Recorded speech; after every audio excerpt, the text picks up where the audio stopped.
तपस्या, तुझे एक बात पता है, मैं अपने पति सूरज को छोड़कर यहाँ क्यों चली आई? क्योंकि एक दिन उसने नशे की हालत में हमारे मम्मी पापा को बहुत गालियाँ दी थी। मैं बहुत जल्द उसे तलाक भी ले लूँगी। एक ऐसे इंसान के साथ मैं कैसे घर बसा सकती हूँ जो हमारे मम्मी पापा की इज्जत करना ना चाहता हो।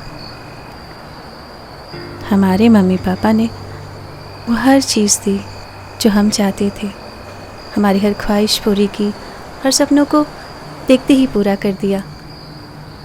तो फिर हम ऐसा कैसे कर सकते हैं जिससे उनके दिल को ठेस पहुँचे? आफ्टर ऑल हमारे पापा नरेंद्र गायकवाड़ कोई मामूली इंसान नहीं है, वो करोड़पति बिजनेसमैन है। टाइम्स ऑफ इंडिया में अक्सर उनका फ़ोटो छपता है। हमारा एक गलत कदम उठाने से उनकी पोजीशन पे क्या असर पड़ेगा, कभी सोचा है? तुम किससे मिलती हो, उसके साथ कहाँ जाती हो, मैं कुछ नहीं पूछूंगी। बस एक बात का ध्यान रखना, हम अपने पापा मम्मी की बेटियां हैं। उनकी इज्जत मान सम्मान हमारे हाथों में है।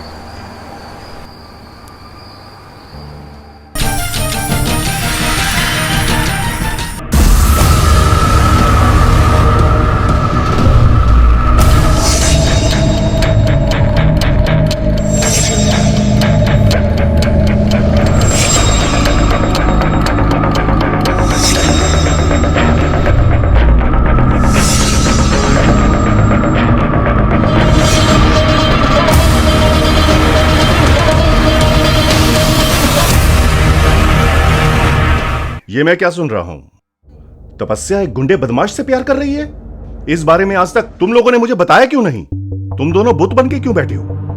यही नाम कमाया मैंने जिंदगी भर मेहनत करके। मेरी बेटी एक गुंडे से प्यार करेगी? और मैंने उसे कब कहा जाके सुधांशु को धमकाओ? और उसने ऐसा करने की हिम्मत कैसे की? तुम तो घर पर रहती थी, बच्चों पर नजर भी नहीं रखी।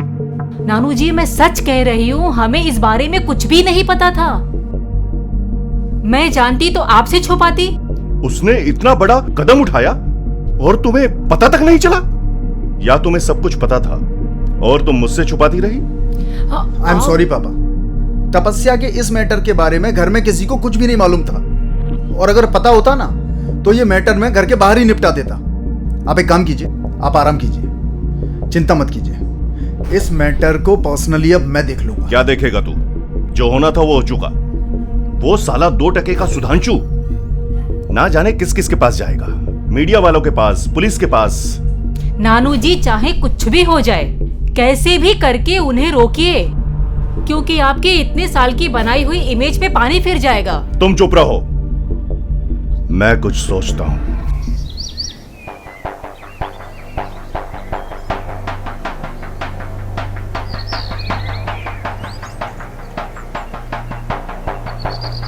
शर्म आनी चाहिए तुझे।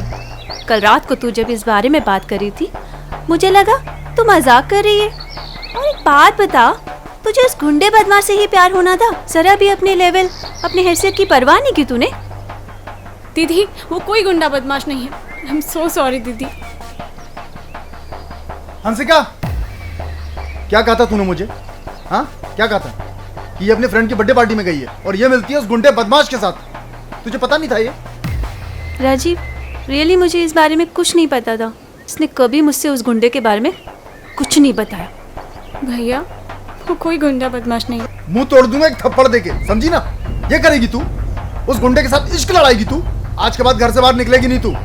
मोबाइल दे इसका। Please mobile they. Please please भैया, प्लीज मोबाइल दे मुझे। मैंने ले लिया है। राजीव, प्लीज पापा को समझाओ ना, वो बहुत गुस्से में है। अरे इस कमीनी ने जीना मुश्किल कर दिया हम लोगों का। काम ही ऐसा किया इसने। चल।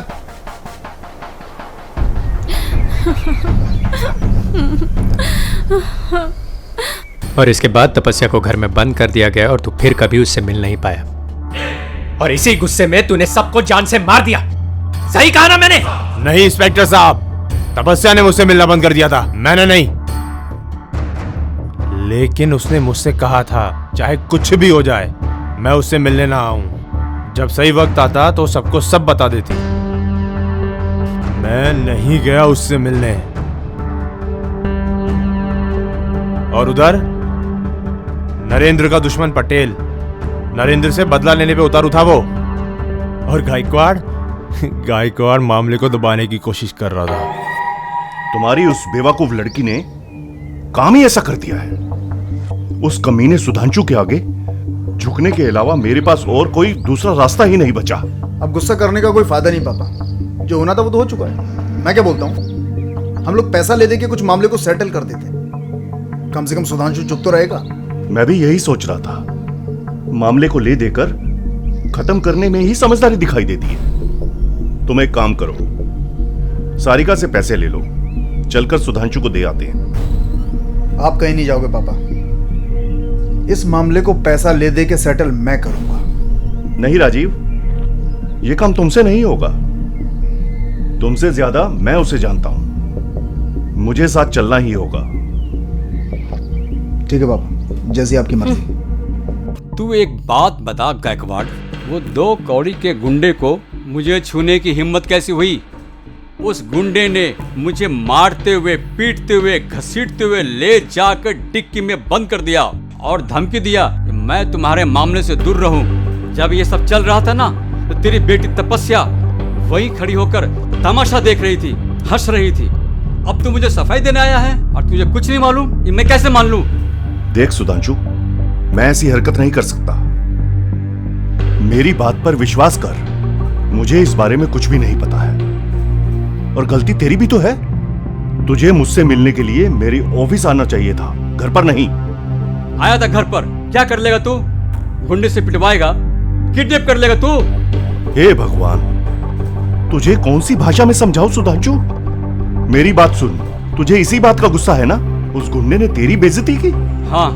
तू एक काम कर, उसे मरवा दे। जितना पैसा लगेगा मैं तुझे दूंगा। वो तेरा दुश्मन है तो मेरा भी दुश्मन है। उस 2 टके के गुंडे ने मेरी बेटी को भी प्यार के जाल में फांस रखा है। वो तेरा प्रॉब्लम है, मेरा नहीं। सुन, एक काम करते हैं, ले दे के मामले को यहीं सेटल करते हैं। तेरा जो पुराना हिसाब है वो 25 करोड़ ले ले, ऊपर से तुझे और 10 करोड़ रुपए देता हूं, पर तू मुझे माफ कर दे। ऐसे कैसे माफ कर दूं तुमको? बहुत गलत हुआ है मेरे साथ। नरेंद्र साहब, हमें ये डील मंजूर है। ये पैसे लेके हम सब कुछ भूल जाएंगे। आप निश्चिंत होकर घर जाइए। गोवर्धन, ऐसे कैसे ये डील मंजूर है? सब बात समझने की कोशिश कीजिए। सर, आप जा सकते हो। चलो। गोवर्धन, मैं किसी गुंडे से नहीं डरता। मैं खामोश बैठने वाला नहीं हूं। मैं चुप बैठिए सर, शांत रहिए, मेरी बात तो सुनिए। इस चक्कर में हमें बाकी बकाया रकम तो मिल गई और ऊपर से 10 करोड़ और मिल गए। उसी 10 करोड़ से हम गायकवाड़ को मरवाएंगे। सर, जमाना बदल गया है। सोचिए, कुछ भी करने से पहले पैसों की जरूरत होती है। आपके साथ जो कुछ भी हुआ उसमें 100% नरेंद्र गायकवाड़ का ही हाथ है। ठंडे दिमाग से सोचिए सर, मुंबई पोर्ट ट्रस्ट का टेंडर निकलने वाला है। हमें सबको पता है वो टेंडर गायकवाड़ को ही मिलेगा, तब जाके कहीं हमारा नंबर होगा। लेकिन गायकवाड़ ही नहीं रहा तो टेंडर हमें मिलेगा। हाँ सर, अब अच्छी तरह से आपको समझ में आया। नरेंद्र गायकवाड़ को रास्ते से हटाने के लिए हम उसी के दिए हुए पैसों का इस्तेमाल करेंगे। तो इसे कहते हैं परफेक्ट बिजनेसमैन।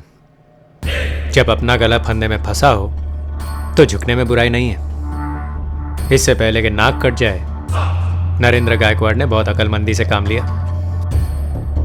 लेकिन एक बात बता, तुझे इतनी सारी बातें कैसे पता? वो क्या है ना साहब, जब भी तपस्या को मौका मिलता था ना, अपनी बड़ी बहन का फोन लेकर बाथरूम में जाकर मुझे कॉल करती थी और घर की सारी बातें मुझे बताती थी। कौन क्या बोल रहा है, कौन क्या सोच रहा है, कौन क्या कर रहा है, सब कुछ। कुछ तो सच्चाई थी और कुछ मैं अंदाजा लगा रहा हूं कि आखिर उस दिन हुआ क्या था। लेकिन मेरी परेशानी खत्म नहीं हो रही थी, मेरा दिमाग खराब हो रहा था। उससे मिलने का मौका नहीं मिल रहा था मुझे। मेरी बात हो रही थी उसे, लेकिन मैं उसे देख नहीं पा रहा था। मेरी आंखें तरस गई थी उसे देखने के लिए। समझ नहीं आ रहा था कि क्या करूं। और उधर पैसा देने के बावजूद भी मामला खत्म नहीं हो रहा था वहां पे। सुधांशु ऐसे तो मानने वाला था ही नहीं। उसके तो दिमाग में कुछ और चल रहा था। सर जी, आपको परेशान होने की जरूरत नहीं है। मैं भी चाहता हूं आपकी हर एक प्रॉब्लम सॉल्व हो। नरेंद्र गायकवाड़ को इसकी भारी कीमत चुकानी होगी। और वो गुंडा, उसने आपको छुआ था ना? उसी गुंडे से हम गायकवाड़ को मरवाएंगे।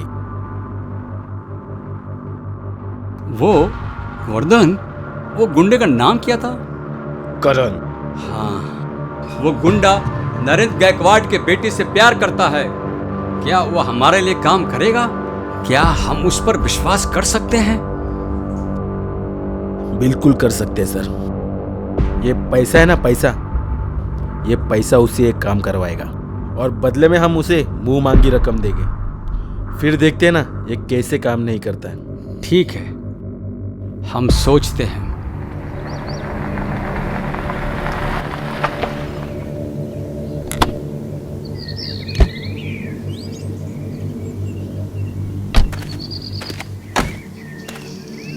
कैसे हो करण? लगता है उस दिन का डोज काफी नहीं हुआ तुझे। कैसे आना हुआ? करण, मैं बिजनेसमैन होने के साथ साथ एक जोहरी भी हूँ। मुझे अच्छे भले बुरे इंसानों की पहचान है। तो बताइए ना जौहरी साहब, आपने मेरे अंदर ऐसा कौन सा हीरा जड़ा हुआ देख लिया कि मुझसे दूर भागने की जगह मेरे पास आ गए? हिम्मत, होशियारी, काबिलियत। शायद तुम मुझे ठीक से जानते नहीं, इसलिए तुझे मेरी काबिलियत का अंदाजा नहीं। बिजनेस की दुनिया में लोग मुझे चाणक्य कहते हैं। मैं चाहूँ तो यहाँ का रूप रंग चेंज कर सकता हूँ। देखने वाले कल कहेंगे कि कल यहाँ गैरेज था, और तुम्हारे साथ काम करने वाले लोग भी आश्चर्यचकित हो जाएंगे। ताली बजाओ भाई लोग। डायलॉग अच्छा मारता है ना अंकल? बहुत अच्छा डायलॉग था। अब मुद्दे पे आ जाएं। करण साहब, तुम्हें एक काम देना चाहते हैं और बदले में मुंह मांगी रकम। काम बता। काम कोई बहुत बड़ा नहीं है, बहुत छोटा सा काम है। काम बड़ा है या छोटा वो मैं तय करूंगा, और उसकी कीमत भी। तू सिर्फ काम बता। काम बहुत छोटा काम है करण। नरेंद्र गायकवाड़ को खत्म करना है। क्या? तुम लोग है ना गलत जगह पर आ गए। चल निकल इधर से। करण, जगह भी सही है, इंसान भी सही है, सिर्फ तुम अपनी कीमत बताओ। तुझे बोला ना, निकल यहाँ से। 50 लाख। अरे सर, 50 लाख से क्या होता है? करण, 1 करोड़। 5 करोड़ भी होते ना तो भी मेरा जवाब यही होता। निकल। करण, 10 करोड़।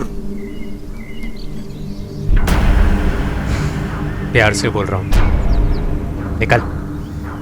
नहीं तो तेरे मुंह पर बांधी हुई पट्टी और हाथ पर बांधी हुई रस्सी अभी भी मेरे गैरेज में है। चल। चलिए साहब, रास्ते और भी है।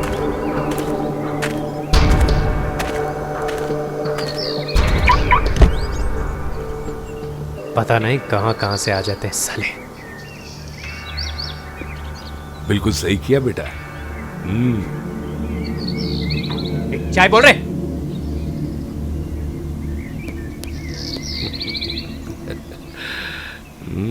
ये साला करण भी ना। चाचू, ये साला करण पागल हो गया है।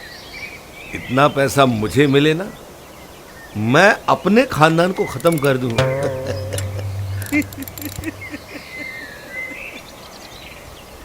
चाचू, इसलिए तो ये ऑफर आपको नहीं करण भैया को मिला। अबे ढक्कन, चाचू ये हमेशा मजाक समझता है। चुप। अरे नहीं चाचू, मैं तो आपके साथ हूँ। मैं सच कहता हूँ बेटा, इतना पैसा मुझे मिल जाए ना 10 करोड़? मैं अपना 10 बाई 10 का 5 स्टार गैरेज खोल दूंगा।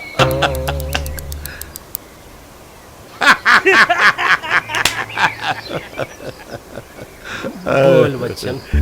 लेकिन गटर गटर नहीं चाचू। अरे मेरी भैंस के प्यारे बटर, एक प्रॉब्लम है। क्या?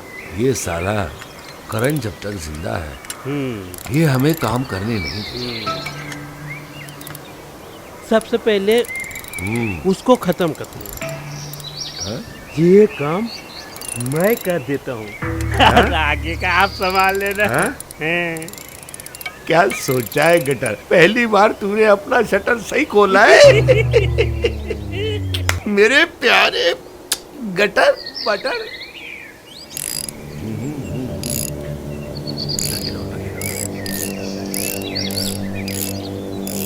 जल्दी कर जल्दी कर। हाँ चल जल्दी कर।